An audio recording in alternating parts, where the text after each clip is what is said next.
Welcome to the Winning Platform Owner Podcast, the podcast that's dedicated to enabling ServiceNow platform owners with valuable knowledge, tools, and strategies. When you hear the term governance, what jumps to mind? I think for a lot of people that think of governance as a series of bureaucratic committees, I think maybe they think about things slowing down. I think maybe they think about the term governance being synonymous with red tape. All of these things can be true. The thing is, solid ServiceNow governance is anything but those things. In fact, there can be a real big payoff for doing it right. And that's our topic for this episode. So if you're ready, I'm ready. Let's go.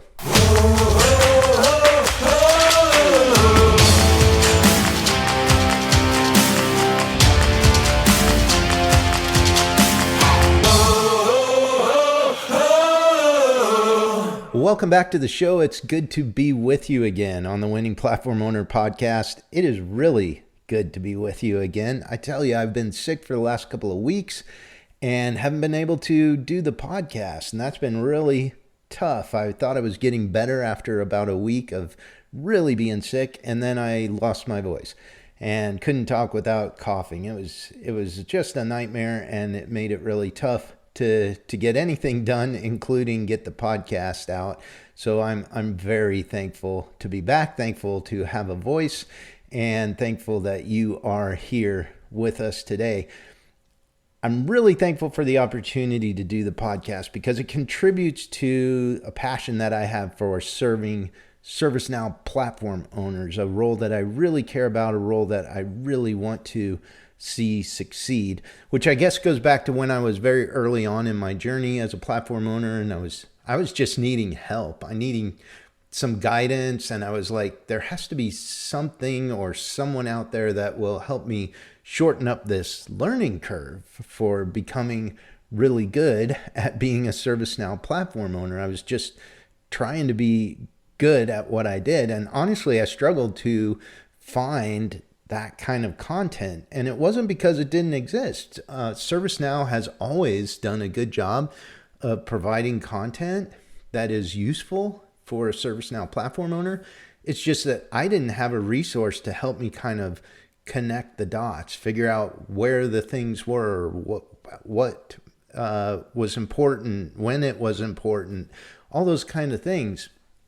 And now the issue is that there is so much content that a new platform owner, heck, even a seasoned platform owner, it can be hard to wade through it all and connect the dots and make the connections. So that's really what this podcast is all about, is helping ServiceNow platform owners just get better at what they do. So if you're into that, subscribe to the podcast. I try and put a new episode out every 2 weeks, and I try and cover topics that are relevant to what I'm seeing and what I'm helping people with as an advisory consultant in the ServiceNow ecosystem.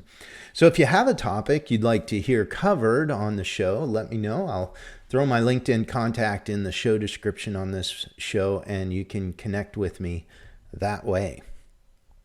All right, this episode is all about governance and the payoff for getting governance right for the ServiceNow platform. And right off the bat, I think we have to establish that governance for ServiceNow is not a bureaucratic layer that slows things down.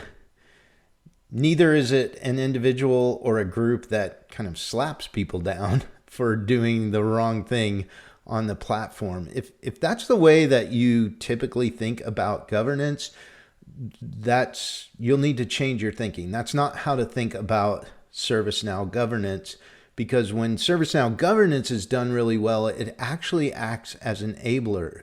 It's not a gate. It's an enabler.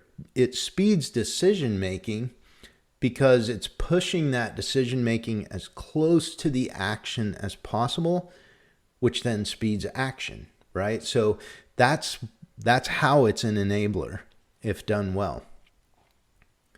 So when you're talking about ServiceNow governance, that's the perspective that you have to take on it. I see all too often governance boards, and I use air quotes, governance boards that are made up of way too many people. The majority of those people are only included in order to, drive some political momentum or for some kind of weird OCM purpose. They're not on the board to actually drive decisions and be an enabler. And that's just frankly a really dumb idea to set it up that way. And I can say that because I've lived it and I have the scars for doing that. So what is the right way to do governance? And then we'll talk about payoffs for doing it right. It's pretty simple, actually. It takes a lot of work to put it in place, but it's actually pretty simple. The right way to do governance on the platform is to think about 3 pillars, right? So you want to establish strategic governance, you want to establish demand and delivery governance, and then you want to establish technical governance. So those 3 pillars get you a long way down the road to good ServiceNow governance. And they're lean.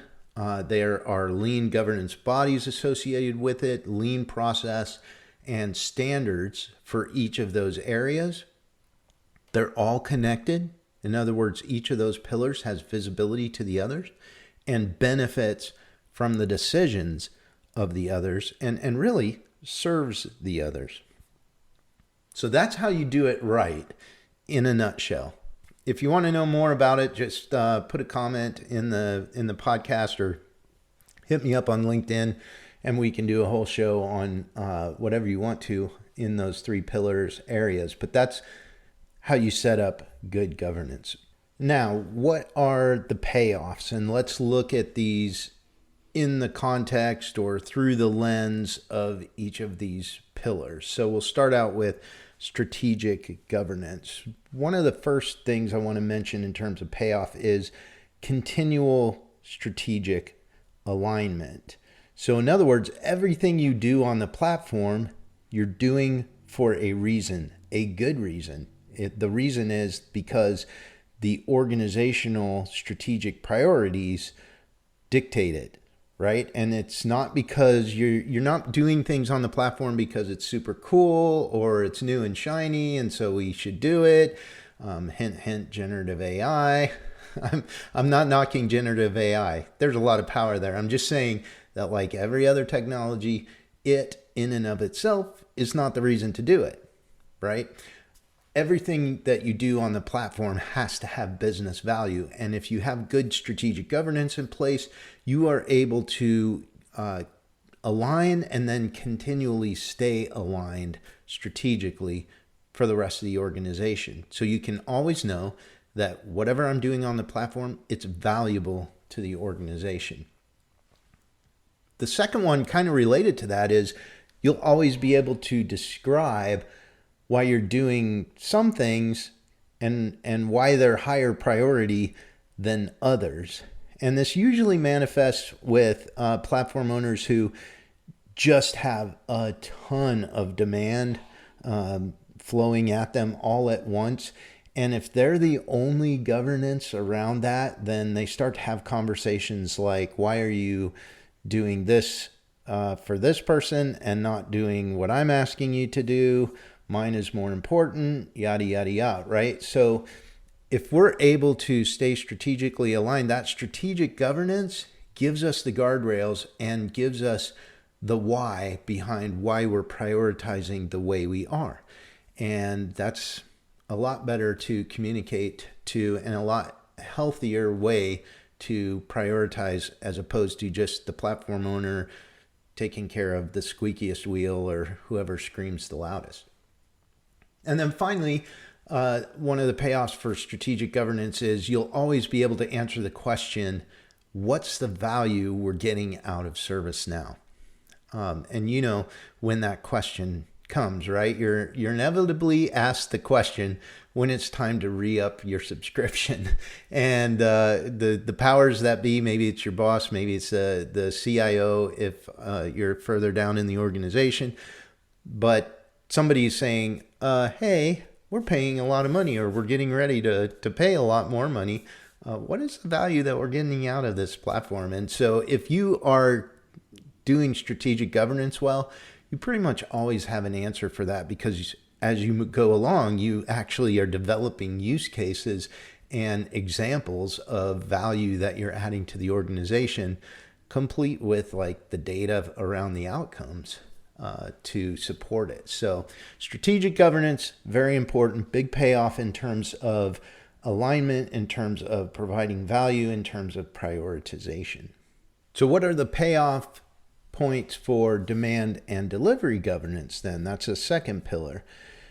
And you think about it in terms of demand and then delivery, right? It's governance in each of those areas. So on the demand side, one of the payoffs is just clarity on deciding what piece of work is next for your team. So this bleeds over from the strategic governance, right? But if you don't have good demand governance, that means you're not using the guardrails that strategic governance provides you. So you have to have that good demand governance. It's all those things about intake, how things come in, where do they go, how are we deciding on them, what gets prioritized, what gets moved into a sprint backlog for your team. So the clarity on all of that work is really what demand governance provides you. And then the delivery governance is next. And that really provides you visibility on that work all the way through the delivery pipeline and into production. So you always know what's being worked on at any given time. You're disciplined with your sprint cadences. You have governance around how you release things. So you always understand where things are in the pipeline and when they're going to come out of that pipe, right, into production.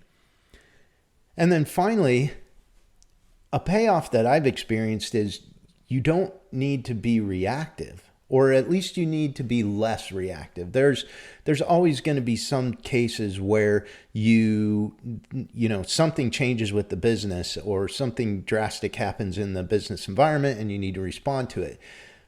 But largely you can be more proactive, way less reactive, and where you're just kind of trying to pull things where, again, the loudest person is screaming. So you're trying to get it into your development cadence.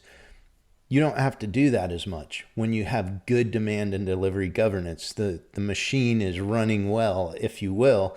And, part of that is people just understand that you are going to deliver on cadence, right? And you're going to deliver value consistently. And when people start to understand that, I'm talking about your customers, right? People in the organization who are asking for enhancements on the platform or new capabilities. When your customer base understands that you're continually delivering value and it's not coming out in spurts and they don't really know when they're going to get their thing, it's a lot better when they understand that you're going to be just continually, consistently delivering value so you can be less reactive. So that was demand and delivery governance. What about that third pillar of technical governance? What's the payoff for technical governance? The payoff, the big payoff, the number one payoff is the minimizing of technical debt. When you minimize technical debt, you minimize the time suck, the huge time suck that it creates. Whether you're talking about trying to do an enhancement on something that's been customized, or whether you're trying to deploy new capabilities that ServiceNow has just come out with, and because of some customizations, you're not able to, or whether you're talking about upgrading and you're just having to deal with a lot of things in the upgrade that, frankly, it's technical debt. So when you have technical governance that's governing how you're doing things, how you're developing things, what your cadences are, and the best practices that are applied to anything. Think about catalog items, think about scripting, think about the way that you do upgrades. All of that governance helps to minimize the technical debt, which saves you a lot of time. The second thing I would say is, it's kind of related, but a healthy platform is a nimble one, right? And capable of moving, capable of changing directions. You're able to be much more agile, so that when things come up like COVID, we have to deploy a new application to handle health screening or whatever it is. COVID's the easy example, but there's actually a lot of examples for where business needs to kind of turn on a dime, and ServiceNow can actually, as a platform, support that very well, but you have to keep the platform healthy so that you can be nimble. And that's a big payoff for technical governance. And then you're able to have confidence in your value delivery. I would say that's probably the third thing that comes to my mind in terms of the payoff for technical governance. So having confidence in your value delivery platform and your ability to easily take advantage of new features and functionality.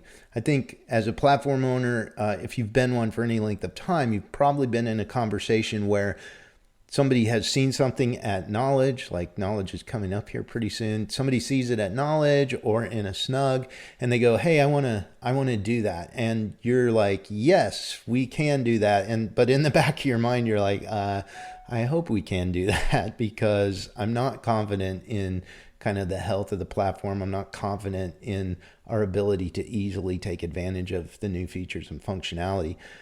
That's a big payoff for technical governance. You don't have to have that feeling. You can be very confident. It's then just a question of how does it align to our strategic objectives and where does it fit in the demand and delivery cadence. So that's probably the top three I would give you for technical governance in terms of a payoff. So there you have it. Several payoff reasons to do strategic governance really well, to do demand and delivery governance really well, and to do technical governance really well. Like I said at the top of the show, it's not easy. It's a simple model, but it takes effort to put things into place, and it takes discipline to keep kind of the flywheel going on the different governance areas. But as you do that, you build momentum and you get to take advantage of these payoffs that we listed, and there are probably loads of others that even you've thought of as you've listened to this podcast. So that's the content I have for you in this episode. I hope it was beneficial to you. Until next time, all the best in your ServiceNow platform journey. And thank you very much for listening. We'll see you next time on the Winning Platform Owner Podcast.